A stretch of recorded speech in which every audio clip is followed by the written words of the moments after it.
The United Nations will decide whether Palestine should be an official state. And, being the United Nations, with its myriad members who are dictatorships and theocracies, fairness will have nothing at all to do with it. Now, Rabbi Reuben Poupko is a leading Jewish and pro-Israel activist, and he joins us all the way from Montreal. Welcome to you, Rabbi.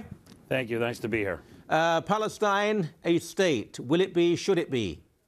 Well, again, they're going to go for a unilateral declaration of independence at the Security Council on Friday as things seem likely to unfold. I don't think anything dramatic will happen in the aftermath of that event. The Security Council will probably not even vote immediately. They'll be taken under advisement. There'll be a study group. If the Palestinians change their approach at the last minute and go to the General Assembly, they'll get a lopsided majority of no significant legal consequence.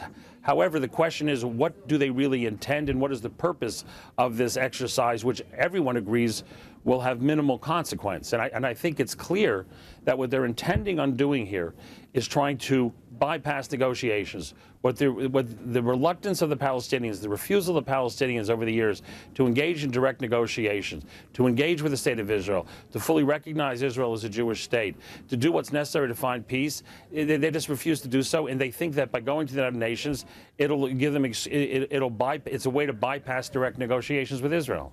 But surely it would enable Palestine as a UN member to then take Israel to various human rights commissions and international courts of justice. And right. It's a propaganda and publicity war, but it will give them another weapon in that war, won't it? Exactly. It's a way of avoiding negotiations and to further their effort to delegitimize the State of Israel, to internationalize the conflict. You know, I think when historians look back on this period, they're going to scratch their heads and wonder how it is that the Security Council could be so taken up with a symbolic gesture when the world is confronted by the brutality in Syria, imminent starvation of 700,000 in Somalia, the brutality in Yemen, and yet the symbolic gesture of the Palestinians, who have been offered between 93 and 98% of the territory which they claim, and refuse those offers, and to be taken with this issue at this moment in history when you have a European debt crisis, to be taken up with this is really a bizarre scenario. Mm. Look, I know some people watching will say, oh, well, yeah, this guy Montreal is a rabbi and Coren is pro-Israel, but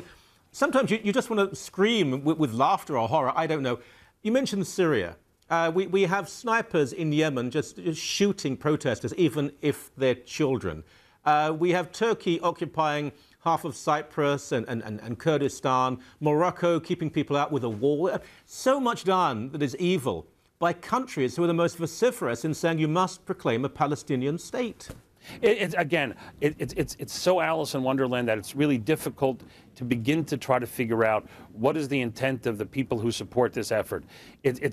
Where are the demonstrations by the Arab community in Canada or the Muslim community in favor of the students and the young people in Yemen or in Syria who put their lives on the line for democracy and for human rights, for those in Yemen who are fighting, for those in Libya who have fought, and in Tunisia who fought? Where are they? Where are their voices to boycott regimes like Syria? And yet they're obsessed with Israel, which again has already left Gaza and given over to the Palestinians, which has already offered 98%, where we have several prime ministers of Israel over the past number of years already accepting as a fact the need for a Palestinian state.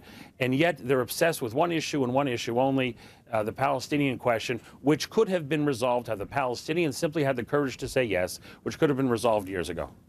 You once said to me a few years ago, and I've used the phrase, I've stolen the phrase actually, and used it with many others, that Jews can never take yes for an answer. Now, you meant in the diaspora, and I think it's beautifully put. But when it comes to the Palestinians, I think ordinary Palestinian people, they do want yes for an answer. But absolutely, the Arab world doesn't want yes for an answer. It wants the Arab world to be completely Arab. It sees no place, with a few exceptions, for a non-Muslim, Jewish state in the region. I mean, here's the question. What do the Palestinians want most? Do they want a state of their own, or do they want to delegitimize and ultimately destroy the State of Israel? If their real intent is to do what's best for their own people, to have a future in an independent country of their own, they could have said yes. They can still say yes to the offers that have been offered by the State of Israel. But they would rather engage in a course of delegitimization of the State of Israel, even to the detriment of their own people and their own people's future, rather than make peace and to live in a prosperous, harmonious Middle East. Looking at, I mean, it's never a good idea to predict, but Turkey, I can't see Turkey ever becoming a close friend again. We could actually work on the relationship. It might not be a hot war, but it's not going to be close.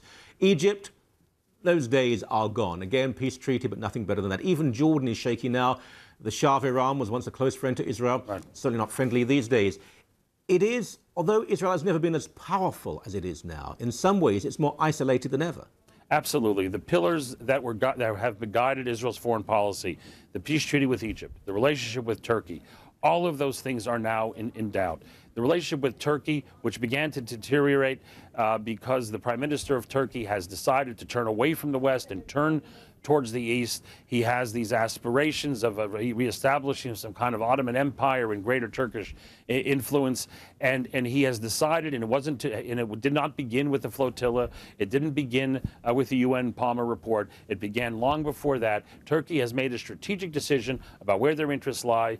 They have taken the rebuff from the European Union to heart. He has taken his own popularity to heart, and he believes that his greater popularity in the region is based on distancing himself from Israel. That's how he views his interest and his future, and the relationship with Israel is in deep, deep trouble. And you're right, Israelis today feel more isolated than they have in many years, and that makes them less likely to compromise. Yeah, the Turkish leader turning to a very civil and civilized Israeli former prime minister and saying, "Thou shalt not kill," while simultaneously denying that the Turks ever wiped out 1.5 million Armenians. Again, I mean, it's Alice in Wonderland, as you say. There is no sanity to this. No, and also the other issue here is, the question one really has to ask is, what does a country have to do to lose the moral credibility to criticize Israel? Leaving Armenia aside for a moment, even leaving that aside, which one never should do, you have the occupation of northern Cyprus. You have the brutality against the Kurds. They've killed about 200 Kurdish civilians in the last number of weeks. In absolute disregard for United Nations Security Council resolutions about northern Cyprus and basic human decency as it relates to the Kurds. And yet they feel no problem posturing themselves as the defenders of human rights when they criticize Israel, and for some bizarre reason the world actually takes them seriously and listens to them. It defies normal description, normal categories of hypocrisy.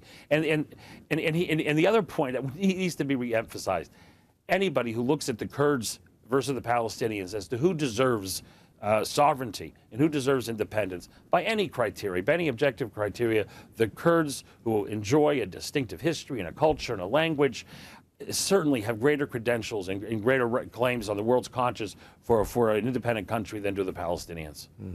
Rabbi, you are a living legend. Thank you for your time. Thank you.